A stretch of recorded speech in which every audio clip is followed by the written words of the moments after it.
y'all, it's Taya, and welcome to my spring TBR. Hey y'all, so I have quite a few chunky books here that I'm thinking about picking up in March, April, and May. Because I am such a mood reader, I don't really set a monthly TBR, but I do have a general idea on what I'm feeling for kind of like the seasons. So that is what I'm going to do. The first one that I have here is actually like, it is a kind of bind up of the 3 books in this series. The Invisible Wars, no, the Dead Six. The first one is Dead Six. And essentially the gist that I'm kind of getting out of this, there's this character, Michael Valentine, and he has been recruited by the government to conduct a secret counter-terror operation in the Persian Gulf nation of Zubara. So I've tried to pick this up once before, but I thought it was more sci-fi than it really is. It's kind of along the lines of kind of Alastair Reynolds, the preface series. I think that's how you say it. He's kind of like an FBI agent guy in space. And I read that book before, Aurora Rising by Alastair Reynolds, and then I just finished not too long ago another kind of sci-fi book that was kind of like that. So I've been really enjoying it, so I want to kind of pick this up. Little government operative, kind of sci-fi, but not a whole lot. And then I have The Cuckoo's Calling, and this is a detective thriller.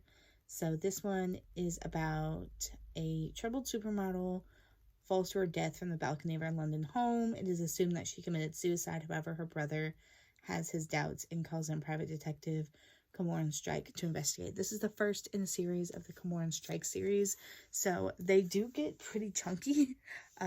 These 2 are the last 2 in the series, and then the other ones are kind of more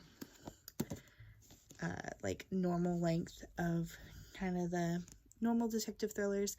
I really enjoy the detective thrillers. I know not a whole lot of people do. Well, there are a lot of people that enjoy them, but like on BookTube, I have seen that not a whole lot of people like the books that follow the detectives, but I love them, and I'm wanting to pick this series up. And then another chunky sci-fi. This is very chunky. All 3 of the books, I think they only like get longer as the series goes on. This one's 1,094 pages. But I have been really, really loving sci-fi and fantasy lately, so these are the 2 sci-fis that I have on my TBR, and then I have a big old fantasy that quite a few people do really like on BookTube. I first saw it on Covers with Cassidy's channel. I saw it kind of on her bookshelf, and that is Legacy of Ash, but I will get more into that next. As far as this one goes, this is The Reality Dysfunction. This is the first in the trilogy, and this says, in AD 2600, the human race is finally beginning to realize its full potential. Hundreds of colonized planets scattered across the galaxy host a multitude of prosperous and wildly diverse cultures. Genetic engineering has pushed evolution far beyond nature's boundaries, defeating disease and producing extraordinary spaceborne creatures. I really, really love sci-fis that kind of follow the evolution. Humans trying to like evolve and all of that, and it just causes a whole mass production of problems. And I really like that. So I think I'm really going to enjoy this. I've just been intimidated because of the size. And these pictures, these pages are really thin. They're not quite Bible thin pages, but they are pretty thin. And then, like I just said, I have Legacy of Ash. This one says, a shadow has fallen over the Tressian Republic, but as Dressia falls, heroes rise. So I did try to pick this up a little while back after I had finished a different fantasy, Cold from the North, because I really, really loved that fantasy book, but I just was not feeling it then. But I think I'm in the mood now, because I did try and pick it up and I read like the prologue of it and I got really excited about it. So I decided to put this on here. The prologue starts off with this girl riding this horse, and I think that she kind of was branded like a traitor, and she ended up dying, and now her son, her family are kind of like prisoners in this why can I not think of the word? City? Colony? So that's all I got from this. I know that there's more to it than that, but this video is going to be pretty long anyways, so I don't want to go too much into it. Plus, I like kind of going into my books blind, so I don't want to know too much. And then I actually have a couple Dale Brown books on here. I have legitimately a couple. I have this one and the one other. And this is Shadow Command by Dale Brown. I have been really enjoying, I like military books lately that's set in our world. So I put a couple of them on here. This one says, based on the Armstrong space station orbiting the Earth, the Black Stallion space planes of General Patrick McLanahan's aerospace battle force can attack any target on the planet within hours, and its powerful network of satellites can evade any computer network as easily as making a phone call. And that sounded really interesting to me. And then the other Dale Brown book, The Moscow Offensive.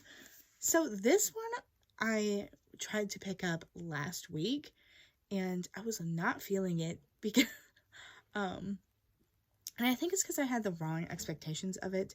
So I thought this would be more of like a government operative book, but it's more sci-fi. Like, they're fighting robots. What? The team will expertly pilot CID's cybernetic infantry devices. That has it on the back. Yeah. They have to, like, pilot these humanoid combat robots, each armed with more firepower than a conventional platoon. And so they're fighting these guys.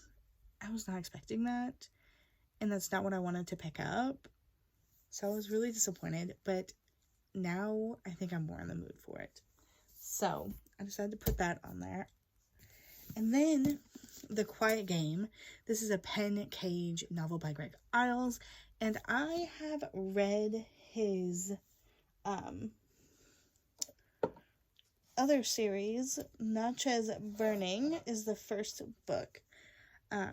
This is a trilogy, and I read all 3 of those, but he writes all these books kind of in the same universe. Pen Cage was in that other trilogy, and he's kind of like the main guy. I'm not going to go too much into detail on what that one is about, because that trilogy is not on this TBR right now, but it's all set in Natchez, Mississippi. It says, Natchez, Mississippi is the jewel of the antebellum South, a city of old money and older sins, where passion, power, and racial tensions seethe beneath its elegant facade. It is here that Penn Cage, a Houston prosecutor turned novelist, returns to his childhood home, hoping to find some solace in the aftermath of his wife's death, but peace is not what he finds. And I really, really loved Penn Cage in that trilogy, so I do want to get more of his backstory on what kind of happened before that trilogy, because you don't dive too far deep into kind of his backstory, I think, because there are more books that did that prior to this trilogy that I read, but I'm interested into seeing that. And then this is Carved into Bone. It's it's the first in the Body Farm series, and this is actually set in Knoxville, Tennessee. I don't live in Knoxville, but I have been to Knoxville, and I don't live too far away from Knoxville. I only live a couple hours from Knoxville. And so I'm really looking forward to starting this. I will definitely read this one and probably the next couple in this. This one is the first one. It says, renowned anthropologist Dr. Bill Brockton has spent his career surrounded by death at the Body Farm. Now he's being called upon to help solve a baffling puzzle in a remote mountain community. The mummified corpse of a young woman dead for 30 years has been discovered in a cave. The body bizarrely preserved and transformed by the environment's unique chemistry. And I'm excited to start another series kind of like this. I really love the kind of the thrillers and mysteries that kind of dive more into like the forensic part. That part really interests me, and I love when books include that, and I'm excited. And then last but definitely not least, this is the book that I'm currently reading. I am currently 136 pages into this one, and this is my reread of the Sigma Force series. The Sigma Force series is my all-time favorite series. I absolutely love James Rollins. I think he's such a talented author. He definitely does his research on all of his books, and it shows. So this one is Sandstorm. This is the first in the Sigma Force series. And then I also have Map of Bones, which is the second in the Sigma Force series. So this one follows Painter Crow, and he was on a mission in, I forget where. That's so awful. But he's following this Chinese guy, and he's trying to steal a very valuable weapon and kind of bring it back to the Chinese government, and he's trying to stop it. Well, his partner kind of went rogue and was working with this guy. I believe his name is Zhang, and so he is pissed off because he's been working with his partner for 5 years, and she went rogue, and he gets a call because a museum back in Britain exploded. Not the whole thing, but a wing of the museum exploded, and he was called in. He goes, why is this important? And they think, so originally what the whole story was is that it's this ball of lightning, and it created an explosion. And they're diving more into that. Sophia Almaz and Kara Kensington are wrapped up in this story because Kara's dad actually disappeared on a hunting trip when she turned 16, and she's been trying to figure out what on earth happened because there was no body. And this wing of the museum was kind of her father's memorial because, like I said, there was no body. They never found one. And for years and years, she's been trying to find answers. And Sophia she's the museum curator of that wing. And so they find an iron heart. And, everything unravels from there. It's going to lead them to a secret city buried deep beneath the Arabian desert called Oman, and it all unravels from there. I absolutely love it. I love the characters. I just love it. I love the series. It is my absolute favorite. All right, y'all. That was my TBR for the next upcoming months. I'm so excited for all of these books. I'm hoping to get so much reading done. But for now, if you like this video, and I very much hope you did, please like, comment, subscribe, whatever you feel like doing. I greatly appreciate each and every single one of you.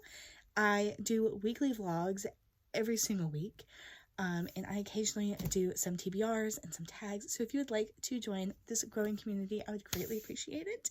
And I hope to see you in my upcoming vlog. Bye, y'all.